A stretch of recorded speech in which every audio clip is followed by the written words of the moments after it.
For most of her 32 years, Emily Cartwright prided herself on being quick on her feet.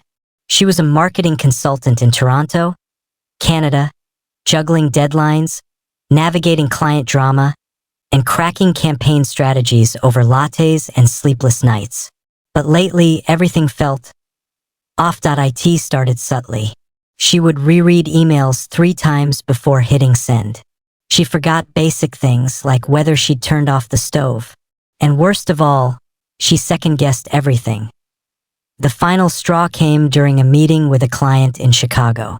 She'd flown in for the pitch, slides were polished, outfit sharp, and she was confident this would land them a 6-figure contract. But when the CEO asked a basic follow-up about target demographics, her mind went completely blank. I'll need to check the data again, she said, lips dry, face flushing. She fumbled. Badly. They lost the deal.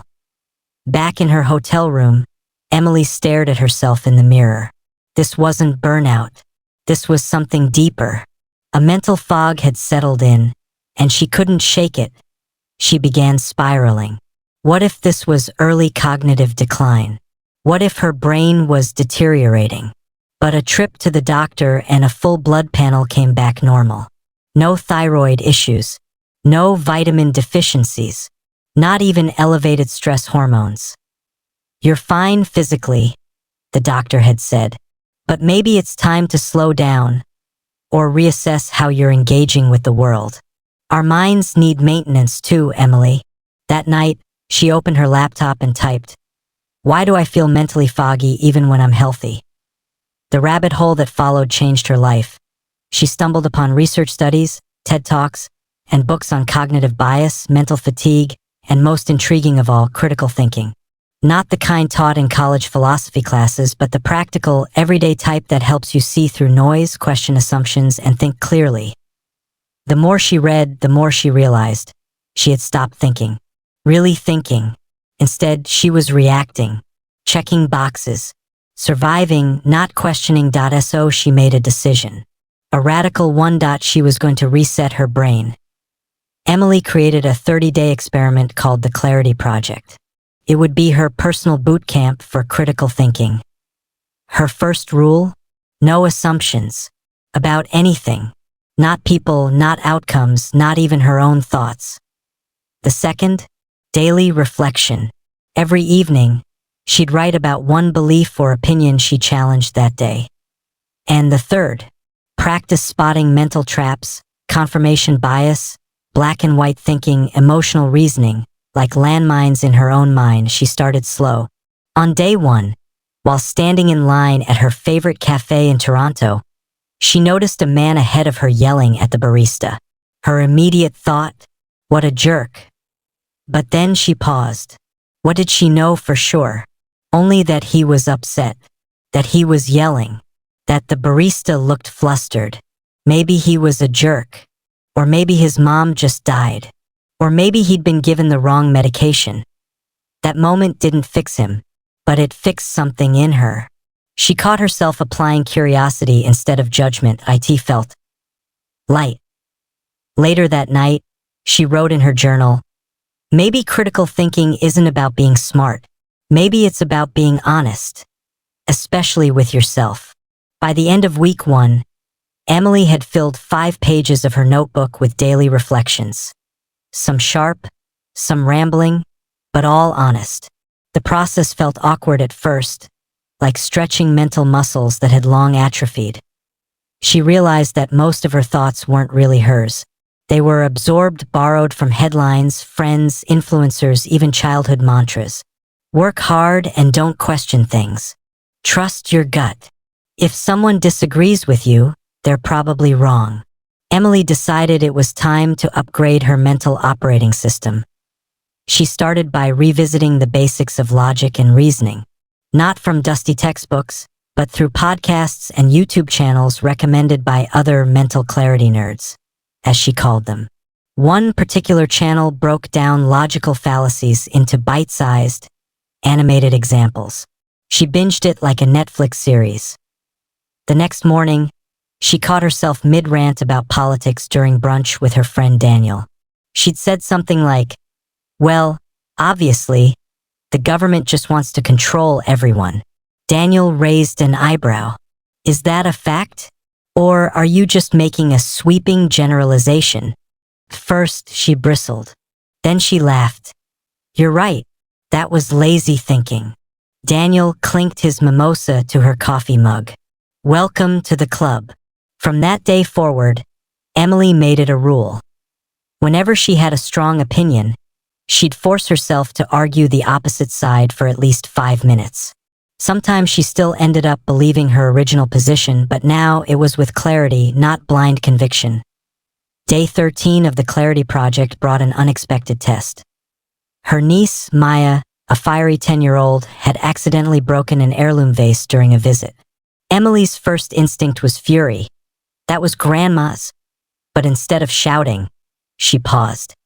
She looked at Maya, frozen in place, tears forming. Instead of reacting, Emily asked, "What happened?" Maya stammered, "I was just spinning. I didn't mean to."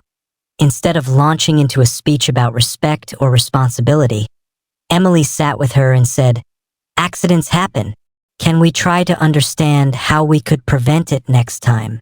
They cleaned up the shards together. That night, Emily wrote, "Critical thinking helped me trade outrage for empathy, reaction for reflection. It's like giving your emotions a filter before they hit your mouth." In week 2, Emily discovered a word she'd never used before, metacognition, thinking about thinking. She learned to recognize thought patterns like a scientist observing data. If she felt anxiety spike after reading a headline, she wouldn't just panic. She'd pause and ask, "Why is this hitting me so hard? Is this fear? Or is it uncertainty? Is the story even well-sourced?" She unsubscribed from the noisiest news feeds and started reading long-form journalism. Instead of scrolling TikTok at night, she read essays that challenged her worldview, even ones she initially disagreed with. Emily noticed a strange thing. The fog in her head was lifting. She wasn't smarter. She was clearer on day 18. Emily hit a wall. Her coworker, Ian, challenged her during a meeting about a strategy plan she'd spent hours building. "I don't think this aligns with our new audience data," he said flatly. Normally, Emily would have defended it like her life depended on it, but something in her shifted. "Okay," she said, "show me what you see." Together, they reshaped the plan, and it turned out better, smarter, sharper. That night, she wrote in her journal, "I used to think criticism was personal.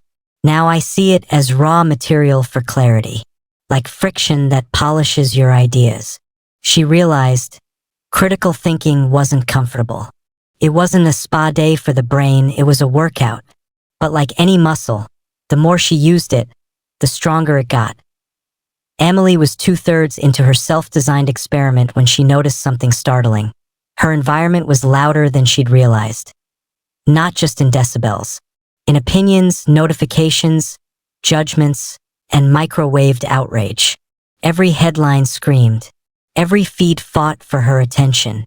And every algorithm seemed to echo her fears right back at her. So, she initiated Noise Detox Week, a self-imposed cleanse of mental pollution. First to go, social media. She deleted all her apps, just for 7 days. Friends protested, "You'll miss everything." But she didn't care. She needed space. Next, her inbox. She unsubscribed from every list that didn't feed her clarity or peace. Newsletters, marketing emails, even some inspirational quote services she once loved but now found exhausting. And then TV. Instead of watching back-to-back episodes of procedural dramas while doom-scrolling Twitter, she started practicing focused consumption. One show, one episode, no phone, just her and her thoughts. It felt like detoxing from junk food, but for her brain. With the noise gone, something interesting happened. Her thoughts slowed down. Not in a sluggish way, more like a clear stream after a storm. She took daily walks without headphones, just letting her brain wander. At first, it was uncomfortable. She craved distraction. But soon, ideas started popping up, unfiltered, creative, curious ones. Her mind wasn't idling anymore. It was processing. Point one day, she scribbled in her notebook, "Stillness isn't silence. It's the space where real thinking begins." Emily began journaling differently, not just reflecting, but mapping thoughts. She started using mind maps for everything, from understanding a new client challenge to exploring whether she truly wanted to stay in marketing. Long-term at IT wasn't about finding the right answer. It was about training her brain to hold multiple possibilities at once. On day 23, Emily faced a familiar enemy. Social confrontation, a tea dinner with a group of friends in London, where she'd flown in for a short business trip. The conversation turned to a heated debate about health choices. One friend, Harper, claimed confidently, "Well, everyone knows intermittent fasting is the only healthy way to eat." The old Emily would have nodded politely or argued emotionally. But the new Emily leaned in gently. "Interesting. What makes you say that?" Harper blinked. "Well, I saw it on that Netflix doc. And this podcast guy said." Emily smiled. "I've heard those arguments too. But I'm wondering, what about shift workers? Or people with eating disorders? Does it work for everyone?" A pause. Then, I guess I hadn't thought of that. Emily didn't win an argument. She opened a door. And that felt better than being right. Later, she jotted in her notebook, "Critical thinking isn't a weapon. It's a flashlight." In her final week, Emily launched what she called the bias hunt, an exercise in spotting hidden influences in her own decisions. She kept a daily log of choices, big and small, and asked herself questions. Why did I choose this? What assumptions influenced me? What voices in my head am I listening to? She realized she'd been holding back from pitching a new campaign idea at work, not because it wasn't good, but because her last bold pitch failed. The fear of past failure had quietly planted a bias. Don't risk it again. But failure, she reminded herself, wasn't a predictor. It was data. So she made the pitch. It got greenlit. By day 30. Something inside Emily had shifted permanently. She wasn't just thinking better. She was living better, making decisions with intention, listening more, speaking less, asking smarter questions, catching her own shortcuts before they derailed her clarity. Her last journal entry read, "Critical thinking isn't cold. It's not robotic. This fierce curiosity wrapped in humility. It's how we protect our minds in a world full of noise. And it's the most generous thing we can offer others. The space to think clearly, too." She looked in the mirror, not for flaws this time, but with pride.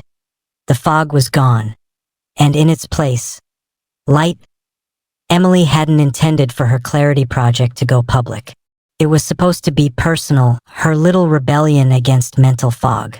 But something strange happened. People noticed. At first, it was subtle.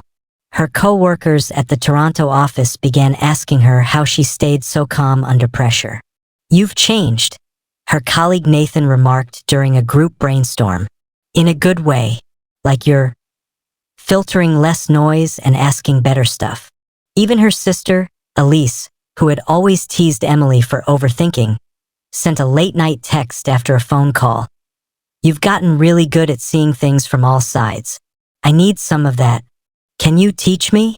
And so, for the first time, Emily shared her notebook. She didn't post it on Instagram. She just started passing her notes around to people she trusted. Real conversations in real time. And slowly, her little experiment turned into a tiny movement. By the end of the week, her friend Daniel had made his own version, 30 Days to a Clearer Brain. He included Emily's reflection prompts, added his own journaling tweaks, and even gave it a cheeky title, Think Like a Grown-Up. Emily laughed at first, but then it clicked. Maybe the real power of critical thinking wasn't just internal clarity. Maybe it was connection. Because clarity attracts clarity. On day 34, yes, she extended the experiment, Emily flew to the UK to visit her father, a retired philosophy professor living in Brighton. They'd always had a rocky relationship. Her father had a reputation for being opinionated and difficult, a man who valued logic above emotion. That in the past, their conversations would end in frustration. But now Emily was different. She wanted to listen. Over tea in his sunroom, he asked her what she was working on. "I've been doing this project, kind of a mental reboot, practicing critical thinking, emotional reasoning, spotting bias. Stuff like that." Her father raised his eyebrow. "And you think that will make you happier?" Emily smiled. "Not happier, just less reactive, more honest." He studied her for a moment. "You sound like a grown-up finally using your brain." It wasn't warm praise, but for her dad, it was a standing ovation. They spent the rest of the afternoon in one of the deepest conversations they'd had in years, challenging each other, not to win, but to understand. Later that evening, as she walked along the Brighton Pier alone, Emily felt something she hadn't in years: peace. Back in Toronto, Emily decided to bring what she'd learned into her professional life. She proposed a company-wide initiative called Mindshift Mondays.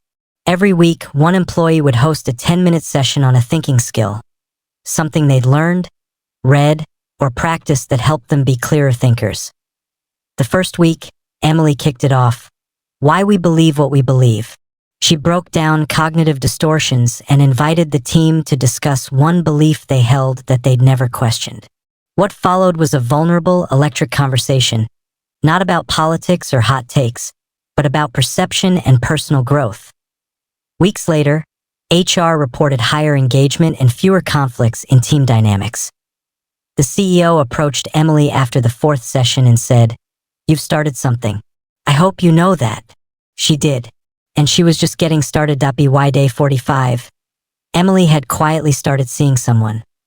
A quiet, thoughtful guy named Marcus who worked in behavioral science. They'd met at a bookshop during her noise detox week, both reaching for the same copy of Thinking, Fast and Slow. Their connection was slow-burning and refreshingly honest. No games. No assumptions. Just open communication and genuine curiosity about each other. On their fourth date, Marcus asked, "What's the one mental trap you still fall into?" Emily smiled and said, "I assume people see the world the way I do. It's a hard habit to break." Marcus nodded. "That's the root of half our problems as a species."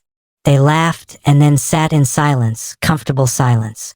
The kind that only exists when two minds feel safe to just be. 2 months after Emily scribbled that first question in a coffee-stained notebook. Why can't I think clearly anymore? Her life looked the same on the outside, but it felt profoundly different. Same job, same apartment, same city. But she was no longer living on autopilot. She had rewired her brain, not with some fancy software or retreat in Bali, just with questions. Consistent, uncomfortable, revealing questions. Questions like, what if I'm wrong? What belief am I holding too tightly? What data am I ignoring because it doesn't fit my narrative? What emotions are shaping my reaction right now, and are they helping or clouding me? She'd grown fond of asking these questions in all the messy, in-between moments of life. While stuck in traffic, waiting in line, or winding down before sleep. This wasn't perfection. Emily still overreacted sometimes, still got defensive, still fell for her own biases. But now she noticed it, and that changed everything. On the 60th day of her clarity project, Emily wrote a letter, not to anyone specific, but to anyone who might be stuck in the mental haze she once knew so well. She posted it on a personal blog she hadn't touched in years. It was titled, "If you're tired of thinking like everyone else, read this." In the letter, she wrote, "You don't need to be a genius to think clearly. You don't need a degree in philosophy or a library full of self-help books. You just need curiosity, humility, and a willingness to sit with uncomfortable truths. The world is full of people shouting, but the smartest person in the room isn't the loudest. It's the one who knows what they don't know and keeps learning anyway. Your brain is your most powerful tool. Don't just use it, train it. Start today. Ask better questions. Write down your answers. Challenge them, you'll be amazed at what starts to change. Not just in your mind, but in your life. Within days, the letter went viral. People from across the US, Canada, and the UK commented with their own stories of mental fatigue and their desire to think clearer, deeper, better. Some shared that they were printing the letter to hang above their desks. Others were starting their own clarity projects. Emily didn't expect that kind of response. But she welcomed it, not because she was looking for followers, but because she now knew what real influence looked like. Not noise, not viral tweets, but helping someone think for themselves. 3 months after her first entry, Emily pitched a podcast idea to a friend in public radio. Behind the Symptoms. Not about physical illness, but mental ones. The symptoms of clouded judgment, of groupthink, of intellectual laziness, of unchecked emotions. Each episode would unpack a different kind of mental fog. Bias, fallacy, emotional hijacking, information overload, and offer real tools to break through it. The friend said yes. Emily didn't know if it would become a hit, but that didn't matter.